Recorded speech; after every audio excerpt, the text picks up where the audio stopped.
Welcome to the Tournament Poker Edge podcast, brought to you by TournamentPokerEdge.com, the only podcast dedicated exclusively to poker tournament strategy. Now here's your host, Clayton Fletcher.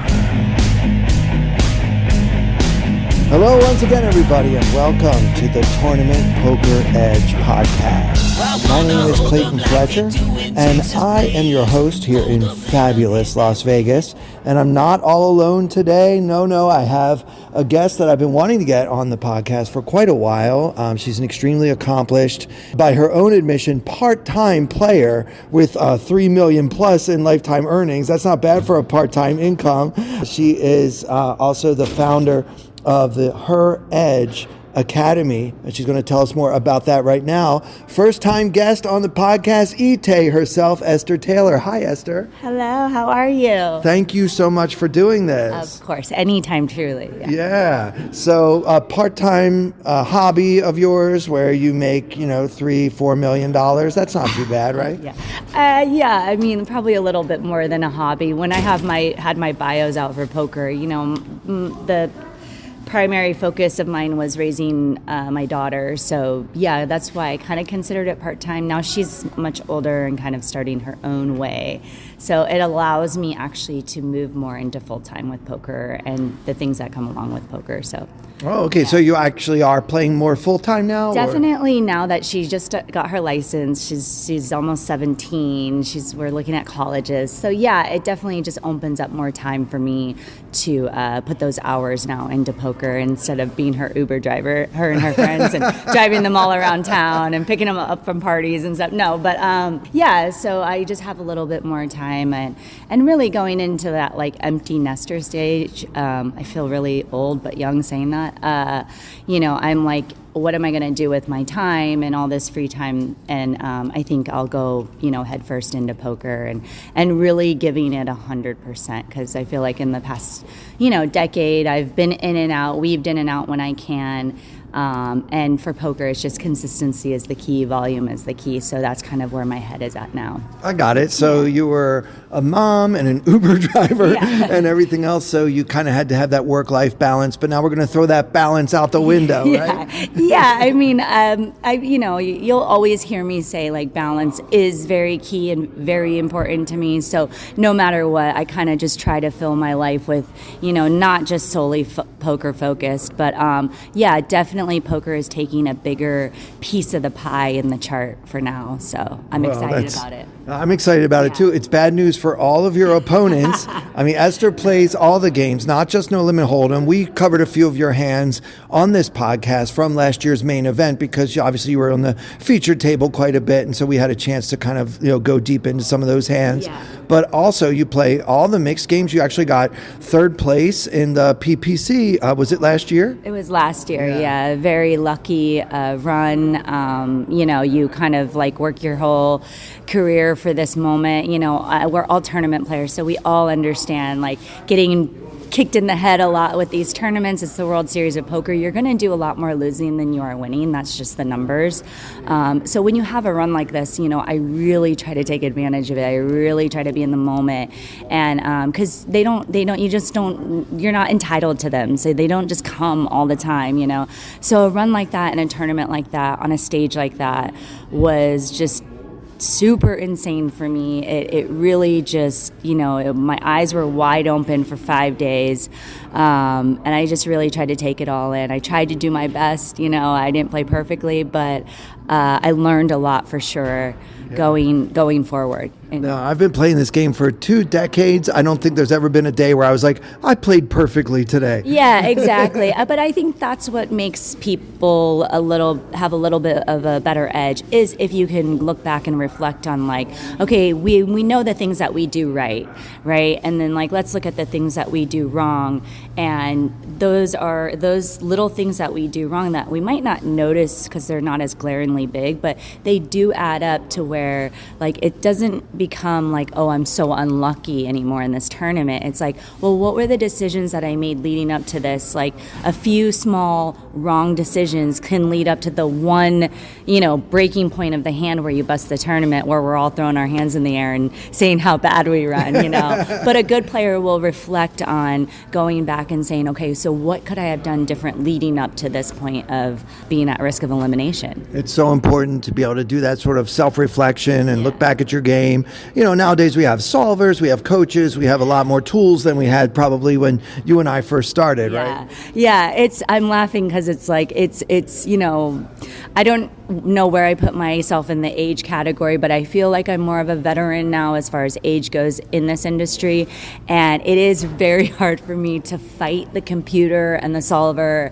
and the GTO because I'm just not that kind of player. I'm a very empathetic player. I kind of feel things, I see things, and so that's probably been one of my biggest struggles, is to battle these people, some of these guys out there, the top of the top, they're playing near perfect. Now they still make mistakes too, but when you're playing a computer-like strategy, you're playing near perfect. So being an opponent, combating that it's a challenge now. So yeah, I mean, if somebody really doesn't make any mistakes, the best you can hope is to break even against him, right? Correct, or get lucky. Yeah, which I love to get lucky. That's always a good strategy. Yeah, Let's try to get lucky. Exactly. Well, this is great. I love talking theory with you. I love hearing your thoughts on the game. You've been a player that I've admired for quite a while, and I really admire what you're doing now, this Her Edge Academy. Why don't you tell my listeners a little bit about this? I know you're just getting it started, but what exactly is it?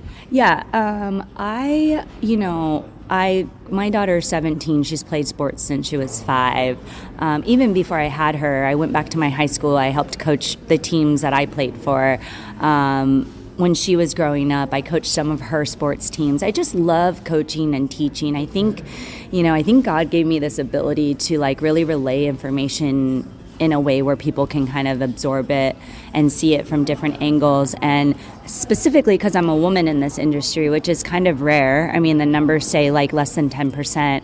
I just saw a really big opening and a really big need for women being coached and taught and directed and led by a woman. And that's, there's many amazing coaches out there. I know them personally, but there's just not that much opportunity for women to come into the space and be taught by a woman who has, I've been in and out of the industry for 20 years, so I don't know everything for sure. I'm not going to be coaching and teaching by solvers, I'm going to be coaching and teaching by what I've experienced and how I know women are perceived at the table and how we use that in tournaments against the majority of the field. So yeah, I'm starting heredgeacademy.com. And it's obviously a business, but for me it's a passion, and it's a way to just get women into this a little bit more of a safer space where they're not feeling as intimidated, or you don't have to go from 0 to like the Foxens. You can go from 0 to like level 1, and then level 1, when you're comfortable with that, we move on to level 2. And so it's a business that I saw a big opportunity in this space, but for me and anyone that knows me, it is truly about a passion and like just helping and coaching and bringing and really building this space for women. Well, it sounds really great. So if any of my female listeners are interested in signing up, what would you recommend for them to do? I would just recommend going to the website. It's heredgeacademy.com. I have my personal E-Tay poker website on there. It kind of connects to all of my socials, and like you can email me, you can look at the programs and stuff that we're going to start offering in the fall. See what you're interested. There's going to be some free stuff on there, of course. Just, everyone doesn't have the bankroll and whatever to be paying for coaching, but and then there will be different levels of coaching packages and things like that. So, well, it sounds really great. What kind of advice would you give like a young lady who's maybe just kind of getting her feet wet in poker? Do you recommend they play women's events, like ladies only events, or do you think it's better to just kind of jump in and see what the actual normal field of competition would be like? Yeah, for a very beginner, I actually highly recommend ladies events. I think that's probably not the popular opinion, but this I'm always just going to keep it really straight. I think that it's a wonderful space to come in and not feel as intimidated. And, you walk in and it's all women and, most of the time everyone's just kind of relaxed and having fun. A lot of the times the women are so great, they'll kind of help you, if you don't know exactly what you're doing and where the button is and things like that. And we're talking for beginners. I actually think ladies events are very perfect to enter into. Yeah, I wouldn't see any controversy about that, but I know what you mean, though. Yeah. There is sort of a stigma, or there are certain female pros that are kind of against the format because they don't want to be separate, they don't want to be treated any differently or something like that. But I think for someone that's trying to really just maybe learn the game and get the feet wet, it might be less intimidating. Yeah.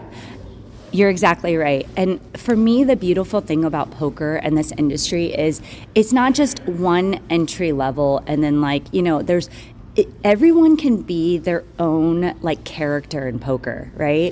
So if I was somebody who went and just came to the World Series, it's so funny. I was saying the other day, 10, 15 years ago, it was a thing to come to the World Series and just play sit and goes, and satellites. And you had all this side action with last longers and sit and goes. And that was a thing. And people were making a living doing that. They didn't need to be on stage with the gold bracelet and the confetti flying to have success. So that's what I love about poker is you can create the character or the poker player that you want to be. If you want to play every day the 250 dailies where you can make 50,000 in one day, go for it. If you want to eventually, my goal is to play a 50K, players champion, go. You're your own business. You're your own device in this industry, and so you can do and be whatever you want, and there's no just this is how it's supposed to be and this is the entry that you have to get to. Just go explore, play ladies events, play, do whatever, just get involved, just get volume in. Yeah, find your own way, right? Find your own way, exactly. Yeah, absolutely. All right, so with this website, we work with Jocko Coaching, right? And they have a wide range of different coaches, but one of the key focuses of that site is they really want to try to create a community where nobody feels stupid for asking a question. Yeah. And a lot of the women that I've talked to in this game, they say that's part of the problem is they just get shouted down or just berated, or they feel embarrassed that they don't know what they don't know. Yeah. Right? So how does a woman get over that? As in terms of playing in a tournament or even in a cash game with a bunch of guys that she doesn't know. It's not a friendly women's event. You remember a few years ago when all the ladies took a break at the same time to go to the bathroom, right? Yeah. That doesn't happen every day. Yeah. So, does a woman need to kind of develop a thick skin and just deal with it? Or what are your thoughts on all that? Yeah, it's a lot of things, but, condensed down, I would say poker is very intimidating. I think, the number one thing is to surround yourself with poker players or friends that can really keep it straight with you. So what I've tried to do is just put myself around poker players that are much, much better than me. And, I can go and tell them a hand, or I can discuss poker theory, and they can literally say to me, "You're an idiot," or what are you doing? And, it's but it's that's how you learn. And one thing is in poker, it's decision making. And a lot of the times you're going to make the wrong decision. Yeah. It's math. It's just, that's how it's going to be. But you have to get to a space where you're okay with making the decision. You made the decision and you're okay with what happens, and you can go back and reflect whether it was right or wrong, but you have to be okay with being wrong.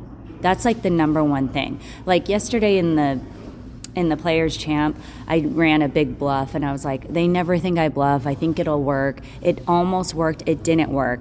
And then I'm go in my head at night, and I'm why did I do that? That was dumb, But it's no. Well, I did it because I had a reason and I had a plan, and the result of it shouldn't lower your confidence whatsoever, right? Because a lot of times we're results oriented. Of course, yeah. You know, we run the bluff and it almost worked. He almost folded, and then if he does, I'm a genius, but he called, so now I'm an idiot, and I'm like wasting my chips. You know what I mean? Yeah, so it's of just course. like, for me and for women especially, my primary thing that I'm really going to push is just confidence.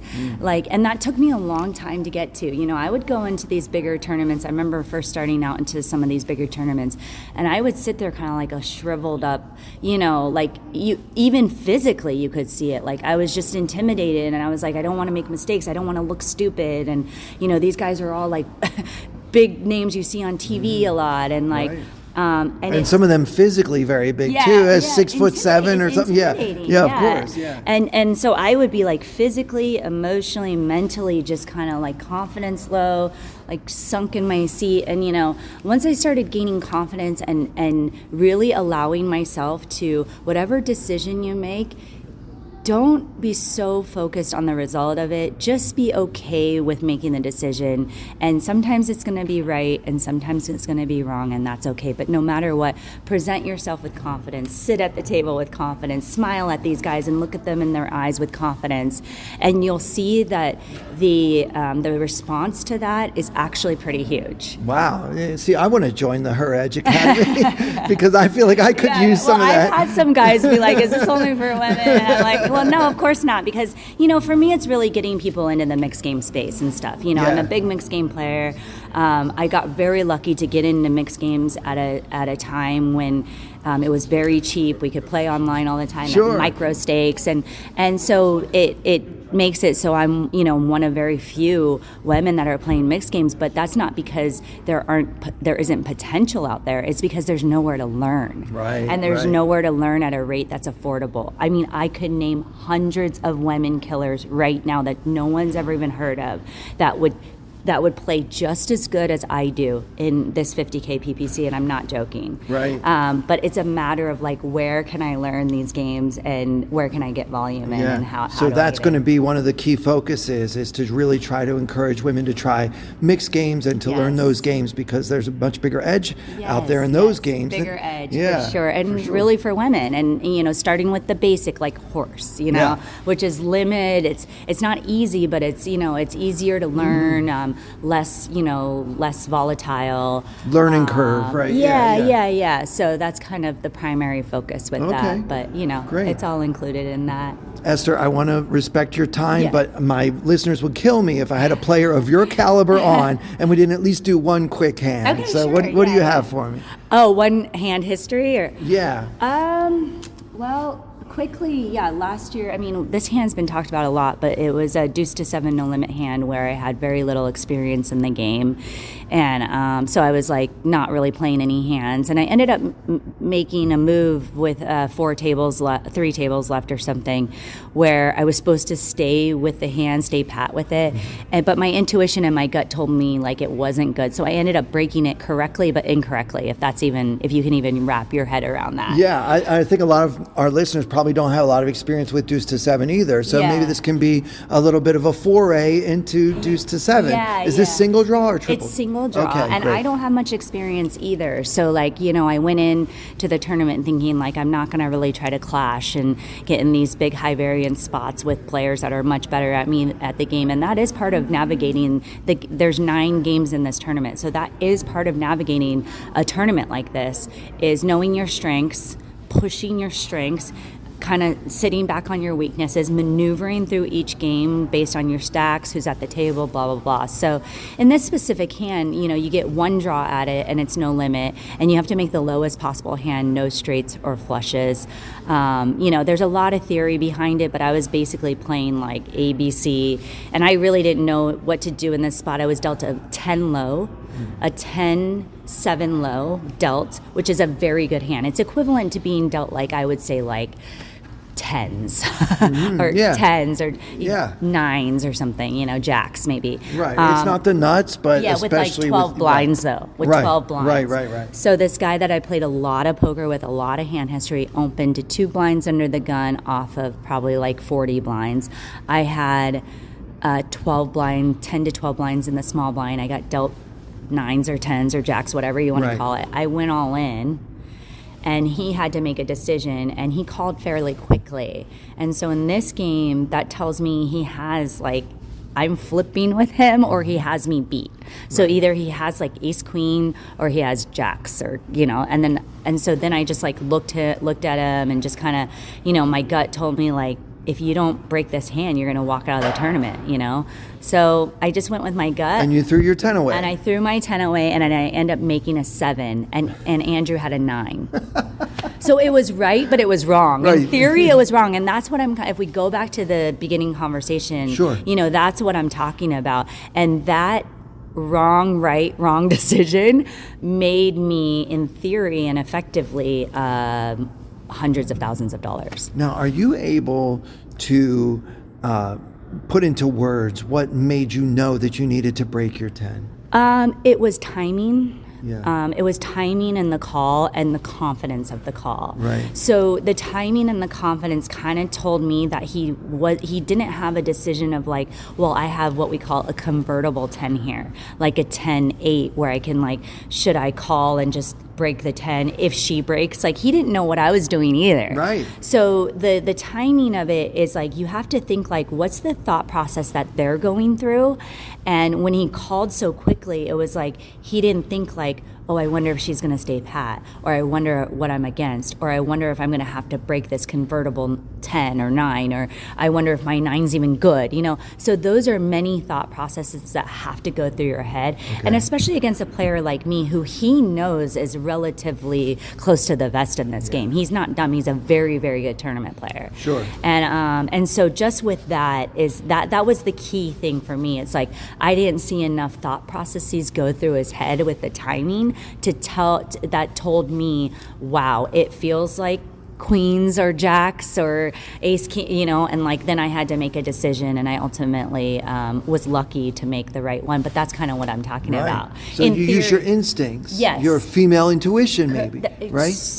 Truly, right? Truly. That's something I can't have. If I go by the book, the book says, everyone was roasting me, of course, and rightfully so, because the book will say like, that's just too good of a hand, But then I'm like, well, heck no, like my intuition says, if I don't make this play, if I don't break this, I'm getting my bag and I'm walking out of this tournament. And this is a spot that, might only come once, every so often. And so I just went with my gut. And unbelievable. Yeah. And it worked out for you. It did, luckily. Yeah. And then you end up getting third place in that tournament. Yes, exactly. Over $500,000. Yeah. So very let them all criticize all they want. I know, you it's just okay. count your money. I'm here for it. Like when you're in a position, people are going to criticize, and they have every right to. And, and also that is how you get better too. Criticism doesn't have to be a negative thing all the time. People take things very personally. And it's like, no, you're on a big stage and you're making decisions in front of the world. Yeah. And they're allowed to have opinions on the way you play a hand. For sure. So. I think what helped prepare me for that was I'm also a stand-up comedian. Okay. And so I'm used to criticism. Like, you can say whatever you want. I'm in the public eye. You can say what you want. You can talk whatever you want about me. It's totally fine. It's harder for women. I'm friends with like so many really amazing women pros, and we kind of like, we rely on each other and have each other's back. And, my big thing is like, you're always, it's harder for women because we are more emotional and we do take things more personally. And so when these people who don't even know you are saying such mean and cruel things about you, it's harder. But I tell, my thing is like, if you just accept the criticism and absorb it, not the really mean things. Those are just like comments that aren't even relevant. But trolls. Like, but like, if you take the criticism and you accept it, and I think most women top pros do, we're just like, we're being watched, and we're on this big stage, and we are not perfect, and we are not making perfect decisions. So we're open to that stuff, and it's something that I use as a learning tool. Well, listen, I know how busy you are, especially this time of year. I know you have the restart for the 50K today, and we're all rooting for you there. Thank you so much. much. One more time, it's heredgeacademy.com. heredgeacademy.com. Go visit it. You can sign up there. You can send me your email. You can message me. You can ask me any questions through this the entry form there that you want. I'm a pretty open book, so yeah, that's how. What a great resource for all my female listeners. Yeah. So everybody go check it out. And Esther, thank you so much for being here on the podcast. I appreciate it. Thank All right. you. So for Esther Taylor and for everyone here at Tournament Poker Edge, with special thanks to our sponsor, jaka.poker/TPE, I'm Clayton Fletcher. Thank you so much for listening. I wanna hold them like they do in Texas, please. Fold them, let them hit me, raise it, baby, stay with me. Log in intuition, play the cards with babes to start. And after she's been hooked, I'll play the one that's on her heart.